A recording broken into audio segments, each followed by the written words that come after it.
سید خواجہ جمال الدین نقشبندی رحمۃ اللہ تعالی علیہ ایران کے ایک علاقہ جنوق کے رہنے والے تھے جو خراسان کے قریب ہے، اور آپ سادات کرام میں سے ہیں۔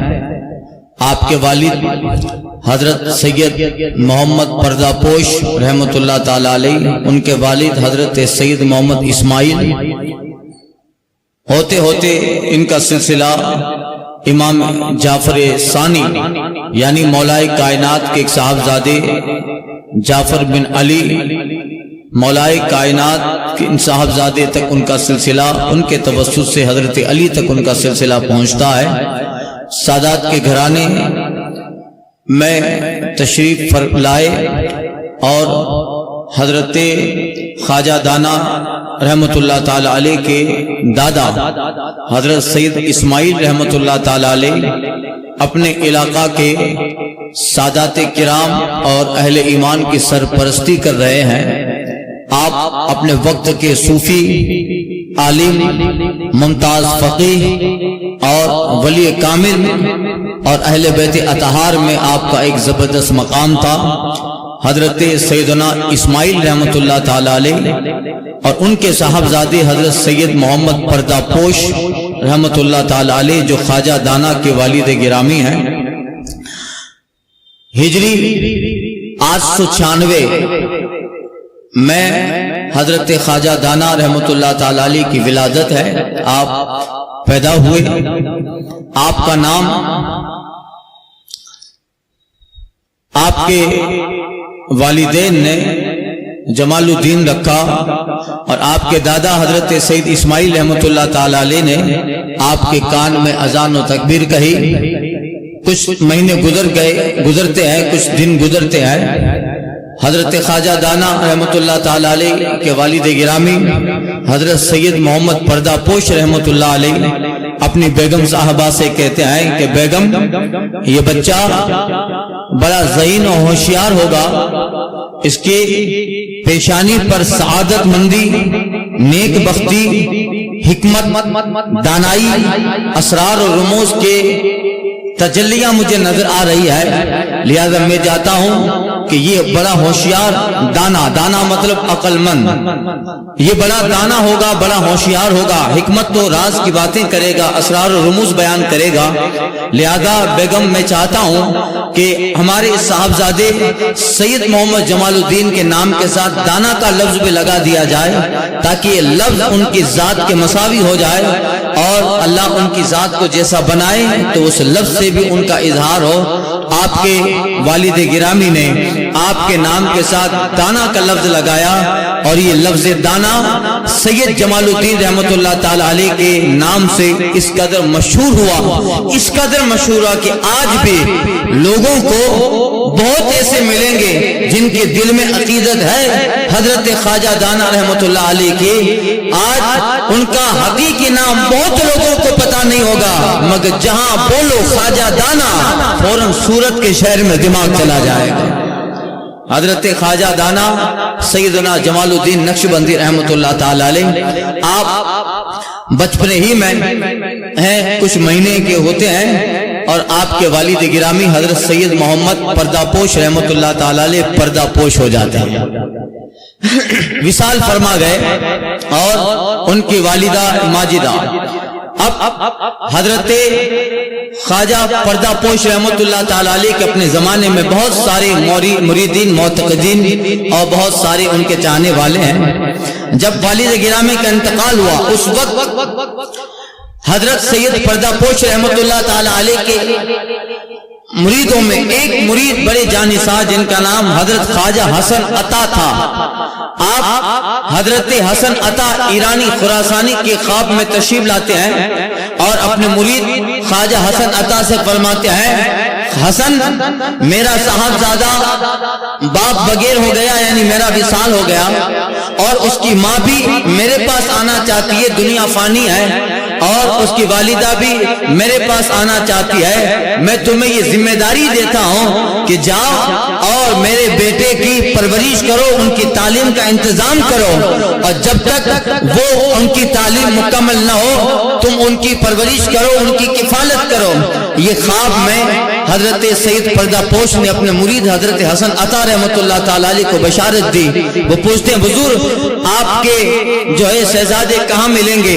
کہ وہ فلاں جگہ اپنی والدہ کے ساتھ ہے، مگر اس کی ماں بھی میرے پاس آنا چاہتی ہے۔ پتہ بتایا، لوکیشن بتایا، صبح اٹھے، فجر کی نماز پڑھی اور حضرت خواجہ حسن عطا رحمۃ اللہ تعالی علیہ اپنے پیر کے لڑکے حضرت سید جمال الدین کو ڈھونڈنے میں نکل گئے۔ ڈھونڈتے ڈھونڈتے ایک علاقے میں خراسان کے پہنچے، جو لوکیشن خواب میں حضرت سید پردہ پوش رحمۃ اللہ تعالی علیہ نے بتایا تھا، اس جگہ پہنچے۔ جھونپڑی ہے اور جھونپڑی کے اندر چراغ جل رہا ہے۔ حضرت خواجہ حسن عطا رحمۃ اللہ تعالی علیہ باہر کھڑے رہ کر حضرت سید پردہ پوش کی بیوی یعنی خواجہ دانا کی والدہ سے کہتے ہیں کہ حضور اگر اجازت ہو تو میں اندر آؤں، مگر اندر سے کوئی جواب نہیں ملتا۔ دوبارہ کہتے ہیں حضور اجازت ہو تو میں اندر آؤں، جواب نہیں ملا۔ تیسری مرتبہ بھی جواب نہ ملا۔ چوتھی مرتبہ کہتے ہیں کہ حضور میں آخری مرتبہ آپ سے پوچھتا ہوں ورنہ میں اندر آ جاؤں گا۔ اب حضرت خواجہ حسن عطا رحمۃ اللہ تعالی علیہ کو فکر ہوئی کہ کہیں حضرت سید پردہ پوش نے خواب میں بتایا وہ بات صحیح تو نہیں ہوئی کہ حضرت خواجہ دانا کی والدہ کا انتقال ہو گیا ہو۔ چوتھی مرتبہ بھی جب جواب نہ ملا، حضرت حسن عطا رحمۃ اللہ علیہ اندر تشریف لے گئے تو واقعی میں حضرت سیدنا جمال الدین خواجہ دانا کی والدہ کا وصال ہو گیا ہے، اور بغل میں حضرت خواجہ دانا بہت 6-7 مہینے کی عمر ہے، بغل میں تشریف فرما ہے۔ فوراً حضرت خواجہ حسن عطا نے خواجہ دانا رحمۃ اللہ تعالی علیہ کو گود میں لیا اور جنگل کے اس علاقے میں ڈھونڈنے نکل گئے۔ اللہ تبارک و تعالی غیب سے انتظام فرماتا ہے۔ اللہ تعالیٰ اپنی تائید اپنے بزرگوں کے ساتھ رکھتا ہے، اہل اللہ و صالحین کے ساتھ رکھتا ہے۔ تھوڑی دیر حضرت خواجہ حسن عطا چلتے ہیں کہ عورتوں کی ایک جماعت ملی۔ آپ نے انہیں کہا کہ ایک خاتون کا وصال ہو گیا ہے، آپ چلیے انہیں غسل دیں، کفن پہنائیں، ان کی نماز جنازہ کا اہتمام ہو۔ وہ عورتوں کا آنا بھی غیب تھا، اللہ کی طرف سے بھیجنا تھا۔ عورتوں مقدس جماعت آئی، حضرت خواجہ دانا کی والدہ کو غسل دیا گیا، کفن پہنایا، نماز جنازہ پڑھی اور دفن کیا گیا۔ اور اس دیر کے بعد وہ عورتیں جنہوں نے غسل دیا، کفن پہنایا، وہ بھی روپوش ہو گئی، غائب ہو گئی۔ اب 6 مہینے کی غالباً یا 7 مہینے کی عمر حضرت خواجہ دانا کی ہے۔ حضرت خواجہ حسن عطا سوچتے ہیں کہ اب اس بچے کے دودھ کا انتظام کیسے ہوگا، اور یہ اس جنگل کے علاقے میں جہاں دور دور تک آبادی کا نام و نشان نہیں ہے، یہ شہزادہ کیسے پرورش پائے گا۔ یہ کہہ کر ایک محفوظ جگہ پر حضرت خواجہ حسن نے خواجہ دانا سے جمال الدین کو بٹھایا، سلایا اور جنگل کے علاقے میں چل پڑے کہ کہیں دودھ کا انتظام ہو، کوئی دایا مل جائے یا کسی طرح کا انتظام ہو۔ گئے جنگل میں کوئی نظر نہیں آیا، پھر ودر آ گئے، پھر گئے نظر نہیں آیا، یہاں تک کہ جب یقین ہو گیا کہ جنگل جنگلی جانوروں سے بھرپور ہے اور چیتا، ریچھ، سانپ، بچھو، شیر، اس طرح کے بے شمار جنگلی جانوروں سے یہ پورا جنگل بھرا پڑا ہے۔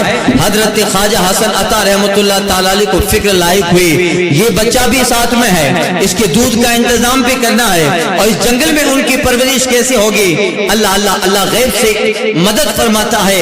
یہ کہہ کر ایک جگہ مصلی بچھایا، حضرت خواجہ حسن عطا نماز پڑھتے ہیں۔ مولا تو مسبب الاسباب ہے، کائنات کو اسباب کے ذریعہ چلانے والا اور اپنے بندوں کی مدد کرنے والا۔ یقیناً مولا اتہاس و تاریخ میں ایسے بے شمار واقعات گزرے ہیں جہاں پر اس طرح کے صاحبزادوں کی پرورش ہوئی ہے، تو انہیں غیب سے دودھ کا انتظام فرمایا ہے۔ مولا اس جنگل میں تیرا عاجز بندہ، دایا کا ملنا مشکل ہے، دودھ کا ملنا مشکل ہے، اور اوپر سے پیر کی تاکید ہے کہ ان کے بیٹے کی پرورش میں کروں۔ پیر کا بھی حکم مولا تو غیب سے اسباب فرما دیے، غیب سے سبب پیدا فرما۔ اتنا کہے فاتحہ پڑھا، سلام پھیرا، اور آپ خواجہ دانا کو جہاں پہ سلایا تھا وہاں چلے دور سے دیکھا، ایسا لگا کہ کوئی جنگلی جانور حضرت خواجہ دانا کو کھا رہا ہے۔ قریب آئے تو کوئی جنگلی جانور نہ تھا، اس جنگل کی ایک ہرنی ہے جو خواجہ دانا کو دودھ پلا رہی ہے۔